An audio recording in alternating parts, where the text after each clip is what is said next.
Kung ang grupo ni na Senator Sherwin Gatchalian ang tatanungin, hindi na si Senate President Alan Peter Cayetano ang leader ng Senado. Kasunod po yan ang sesyon sa Senado kahapon na dinaluhan ng solid Block 11 pero sinorpresa naman ang lahat nang biglang magpakita si Senator Chis Escudero dahilan para makabuo ng quorum at mabuksan ang sesyon. Narito po ang report ni Mean Los Baños.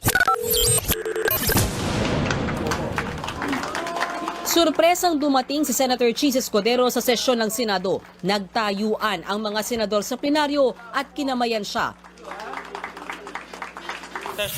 Agad umakyat sa rostrum si Senator Win Gatchalian para formal na i-resume ang sesyon ng Senado. With 12 senators present, the chair declares a quorum. Saka tumayo si Senator Tito Soto at dineklarang bakante ang lahat ng posisyon sa Senado. Mr. Presiding Officer, I move to declare all elected positions in the Senate vacant. Is there any objection?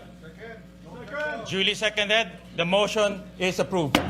Dito na inihalal si Gatchalian bilang Senate President pro tempore para palitan si Senator Loren Legarda at maging acting Senate President. Itinalaga na rin ang mga bagong chairpersons ng mga komite. Nangyari ang mga yan sa ikatlong araw na no-show pa rin si Senate President Alan Peter Cayetano at ang majority bloc.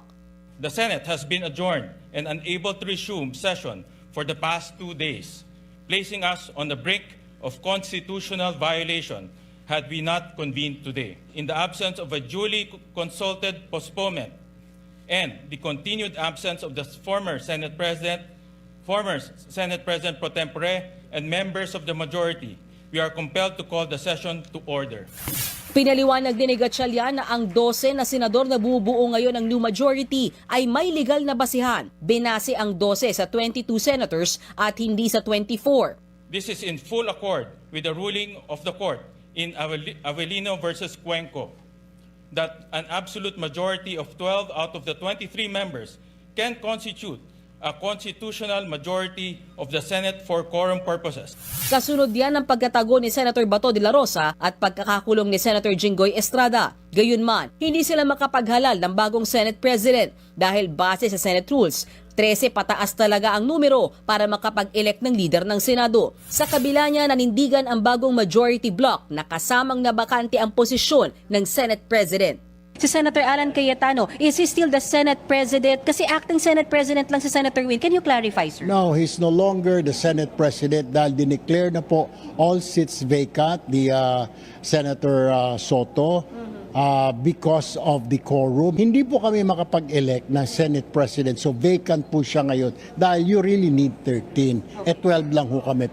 Maging si Senator Ping Lacson iginiit na hindi na Senate President si Cayetano. Kwento pa ni Senator Erwin, hindi na masaya si Escudero sa ginagawang pambuboykot ng mayorya sa sesyon, kaya pumasok na raw si Escudero. Kasi sabi nga niya, iba ka na kasi yung pinaglalaban nila. Number 2, nakakahiya yung sentiment niya, pareho sa sentiment ng solid Block 11, ngayon sa solid Block 12 na pareho namin na we have to work. Hindi yung being paid to protect someone.